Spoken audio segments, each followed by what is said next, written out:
നമസ്കാരം. CPM-ന്റെ തകർച്ച ജി സുധാകരനിലൂടെയോ ഏതാണ്ട് ആ രീതിയിലുള്ള സൂചകങ്ങളാണ് നമ്മുടെ മുമ്പിലുള്ളത്. അതാണ് അദ്ദേഹത്തിൻ്റെ ദീർഘമായ പത്രസമ്മേളനവും അതിനൊടുവിൽ താൻ അമ്പലപ്പുഴയിൽ സ്വതന്ത്ര സ്ഥാനാർത്ഥിയായിട്ട് മത്സരിക്കുന്നു എന്നും പറഞ്ഞിരിക്കുന്നത്. പാർട്ടിയുടെ നാശത്തെക്കുറിച്ച് അദ്ദേഹം വളരെ വിശദമായിട്ട് പറയുകയുണ്ടായി. ആ പാർട്ടിയുടെ നാശത്തിൻ്റെ മുഖ്യ കാരണക്കാരനായി അദ്ദേഹം പരോക്ഷമായും എന്നാൽ അതിശക്തമായും ഉയർത്തിക്കാട്ടുന്നത് പിണറായിയാണ്. അദ്ദേഹം പറയുന്നു, അമ്പലപ്പുഴയിൽ താൻ പാർട്ടിക്കെതിരെ സംസാരിക്കില്ല, എന്നാൽ അഴിമതിക്കെതിരെ സംസാരിക്കും. തൻ്റെ പ്രതിച്ഛായ അഴിമതി രഹിതമാണ് എന്നുള്ളത് കേരളത്തിലെ ജനങ്ങൾക്കറിയാം. അതറിയാം എന്നുള്ളത് അദ്ദേഹത്തിനും അറിയാം. അതാണ് അദ്ദേഹത്തിൻ്റെ ധൈര്യവും അദ്ദേഹത്തിൻ്റെ മുതൽക്കൂട്ടും അതാണ്. അപ്പം ഈ അഴിമതിക്കെതിരെ, ഈ അഴിമതിയെ പ്രോത്സാഹിപ്പിക്കുന്നത് പിണറായി വിജയനാണ് എന്ന് പല രീതിയിലൂടെയാണ് അദ്ദേഹം പറയുന്നത്.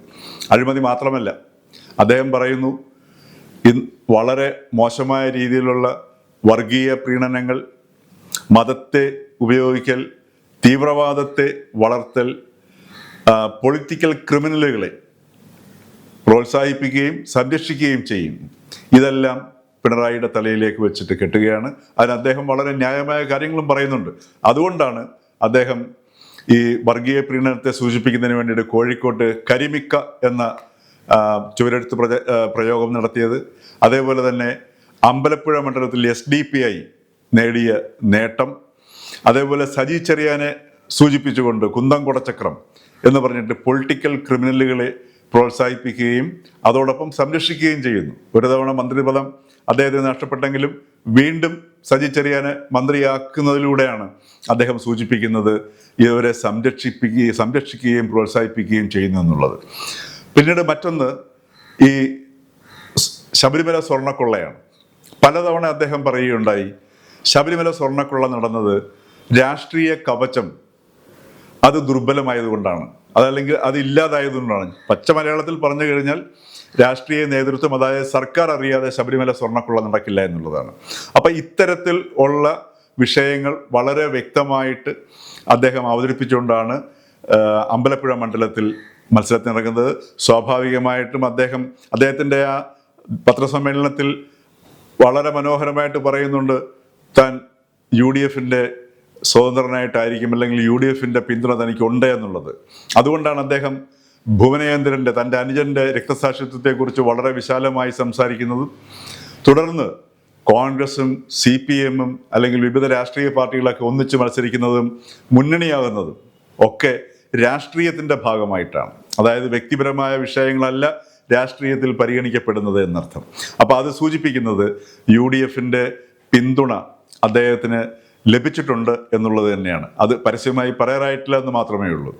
അപ്പം ഈ രീതിയിൽ ഒക്കെ നോക്കുമ്പോൾ യഥാർത്ഥത്തിൽ ഈ വരുന്ന തെരഞ്ഞെടുപ്പിൽ, അസംബ്ലി തെരഞ്ഞെടുപ്പിൽ കേരളം മുഴുവൻ ശ്രദ്ധിക്കാൻ പോകുന്നത് ഈ സുധാകരൻ്റെ സാന്നിധ്യമായിരിക്കും. കാരണം അത്രയ്ക്ക് CPM-ന്റെ ഏറ്റവും ശക്തമായിട്ടുള്ളൊരു മുഖവും ശബ്ദവുമായിരുന്നു സുധാകരൻ്റെ. ആ ശബ്ദവും മുഖവുമാണ് ഇന്നിപ്പോൾ CPM-നെതിരെ ആഞ്ഞടിക്കുന്നത്.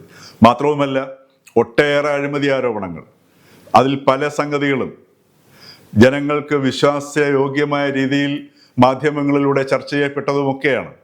അദ്ദേഹം വളരെ രീതിയിൽ പറയുന്നുണ്ട്, അദ്ദേഹത്തിൻ്റെ ബന്ധുക്കൾക്കാർക്കും ഒരു ജോലിയോ അതല്ലെങ്കിൽ ഒരു നേട്ടമോ ഉണ്ടാക്കി കൊടുത്തിട്ടില്ല. ഇത് പറയുമ്പോൾ നാം മനസ്സിലാക്കേണ്ടത് മാസപ്പടി കേസിൻ്റെയാണ്.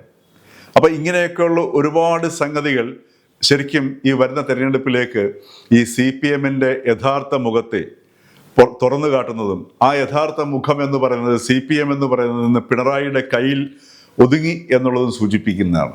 അപ്പോൾ അതിലൂടെ പിണറായിയിലൂടെ പാർട്ടിക്ക് നാശം എന്ന സന്ദേശവും കൂടിയാണ് ഈ ദീർഘമായ പത്രസമ്മേളനത്തിലൂടെ സുധാകരൻ വ്യക്തമാക്കിയത്. ഇത് വരും നാളുകളിൽ കേരളത്തിൻ്റെ രാഷ്ട്രീയ ഗതിയെ പോലും നിർണ്ണയിക്കുന്ന ഒരു അവസ്ഥയിലേക്ക് പോകും. മാത്രവുമല്ല, ഈ തെരഞ്ഞെടുപ്പ് കഴിയുമ്പോൾ സുധാകരൻ വേണമെന്നുണ്ടെങ്കിൽ ഒരു തൂക്ക് നിയമസഭയാണ് വരുന്നതെങ്കിൽ അവിടെ സുധാകരന് ഒരു സർവസമ്മതനായ അഴിമതിരഹിതനായ ഒരു മുഖ്യമന്ത്രി പദം വേണമെങ്കിലും അദ്ദേഹത്തിന് ലഭിക്കാവുന്നതാണ്.